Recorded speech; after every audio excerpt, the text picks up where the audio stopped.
Welcome back to the dumbest bill in America. This podcast, of course, we have Delegate Brian Chisholm. Welcome back, Brian. Always good to be here. So get this. This is Taxpayer Hangover. That's right, Taxpayer Hangover. The mayor of Baltimore, Mayor Scott, stayed at a 750-night hotel, $750 per night in Las Vegas, Brian.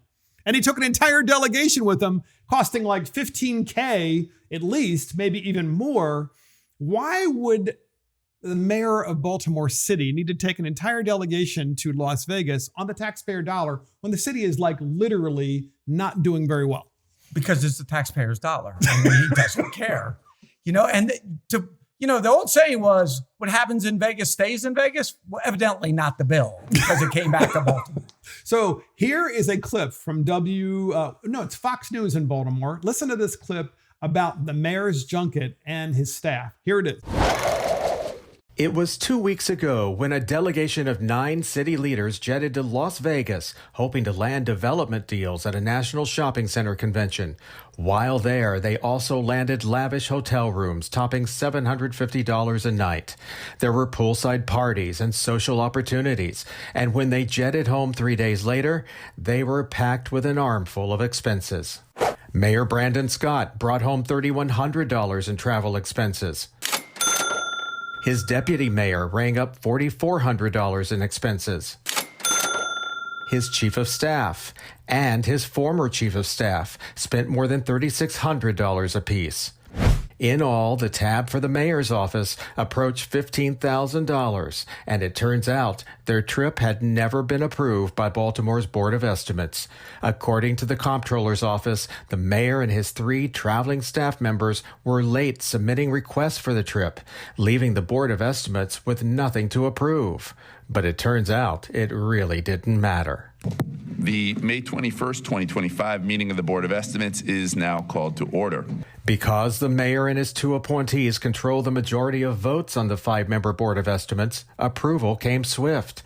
And the day after the mayor returned from Vegas, he took his seat on the Board of Estimates and approved his very own travel request and his own travel expenses. Seconded. All those in favor of approving the items on the routine agenda, please say aye. Aye. He approved his staff's expenses, too. The ayes have it. The routine agenda has been approved. Brian, what do you think about this? I think it's brilliant. Let's waste the taxpayer dollars to go out and gamble and have fun and live this lavish lifestyle and try to sell Baltimore. I would tell you, though, it's probably more than $15,000 to try to sell the idea of you should put your shopping center in Baltimore. I think they're cutting themselves short. I think they might need to go a little more high dollar. So this is just like the movie The Hangover, right? They go there and like there's a big taxpayer hangover, though, because the taxpayers pay for this. And I guess they did. They went to Las Vegas to tell people, oh my gosh, Baltimore is a great place to locate your business. We're really anti-business. It's really not safe. The schools are terrible. We're not going to give you school choice. Let me think. What else is going wrong? Pretty much everything. Oh yeah, the infrastructure is not working. We're not reinvesting in it. But we're going to go to Las Vegas and have a good time anyway. Yeah, could you see even trying to sell this to a family member? Hey, I got an idea.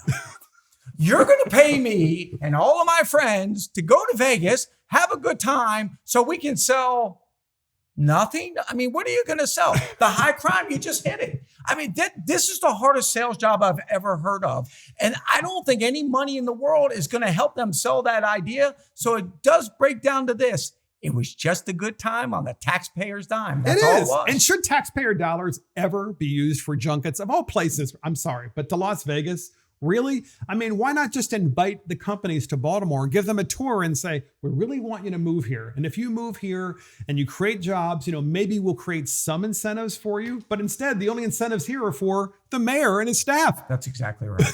I mean, it is just one of those things where if you really do have a good product, if you have a nice city, let's talk about Nashville. Nashville is just being overrun by people right now. Texas is being overrun. Florida is being overrun because they have a good product. We have a horrible product, and all the money in the world is not going to make that product look any more shinier than it really is. It is just a dull piece of junk right now. I'm wondering if they actually gambled too, if some of the receipts were from them actually gambling as well. Well, Baltimore City's a gamble. Final thoughts, Brian. I guess if you're going to talk about Baltimore City, Vegas is the right place to talk. It's all one big gamble. Oh, and that's the dumbest bill in America. Sending the mayor of Baltimore on a junket to Vegas. Viva Las Vegas.